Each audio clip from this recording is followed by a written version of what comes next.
Guys, magandang araw. Welcome back sa akin channel. Sa mga hindi pa nakasubscribe, please don't forget to like and subscribe my YouTube channel.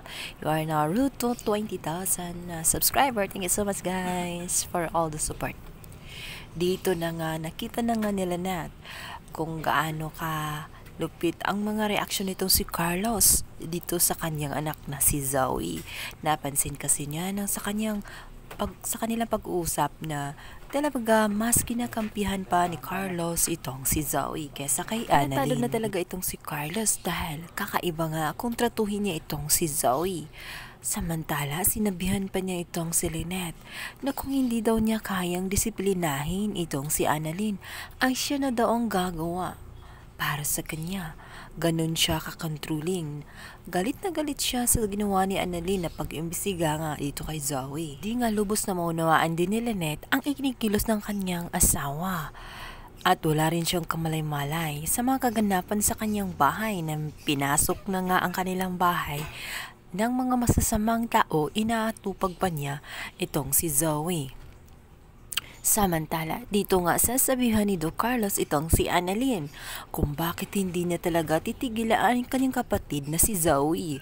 Nais kasi ni Carlos na manahimik na nga itong si Annalyn at huwag nang usisain pang muli itong si Zoe dahil ayaw niya na malantad ang totoo na talagang may kinalaman si Zoe sa mga nangyayari kay Lolo Pepe. Sabi nga ni Annalyn na wala naman siyang gustong gawin sa kanyang kapatid.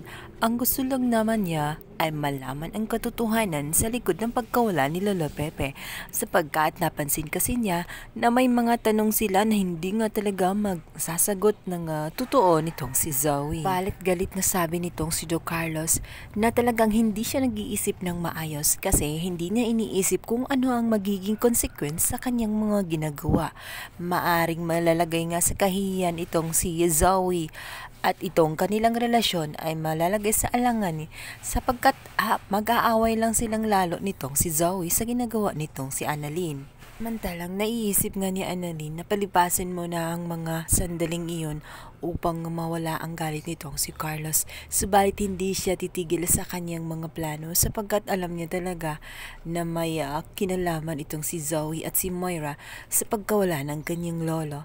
Samantalang itong si Carlos ay uuwi na nga sa kanyang bahay at dito nga niya makikita at madatnan na ito nga si Harry ay bumalik nga at binalikan nga itong si Lynette sapagkat nakita niya ang papel na siniksik ni Lynette sa kanyang jacket na nangangailangan nito ng tulong. Ito kasi niya napansin na talagang kakaiba ang kinikilos nitong si Lynette at tama nga ang mga hinala nitong si Regan na nasa alanganing sitwasyon nga itong si Lynette kaya pala hindi siya mapakali dahil may ibang tao sa loob ng kanyang bahay.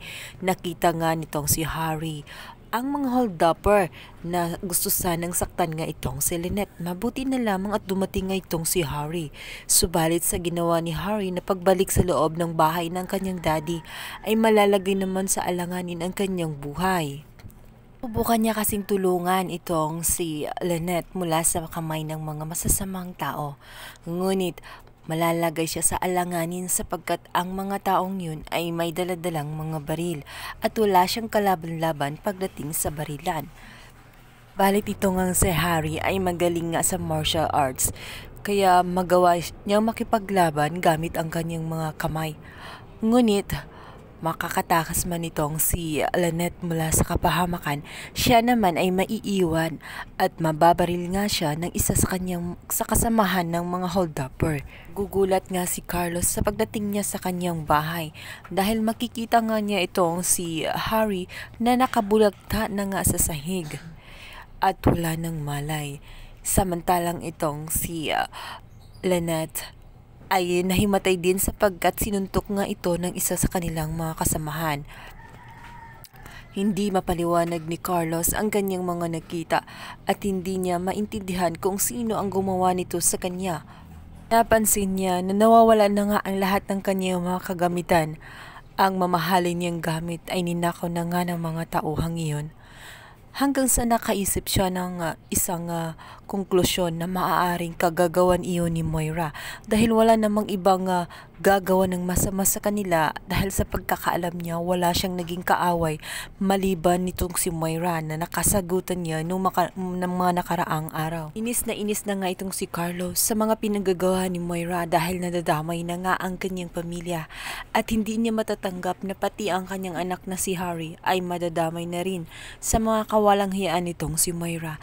Kaya naman maiisip na nga ni Carlos na tuluyan na ngang ilaglag itong si Moira sa lahat ng kanyang mga pinagagawa dahil nangyari kay Harry.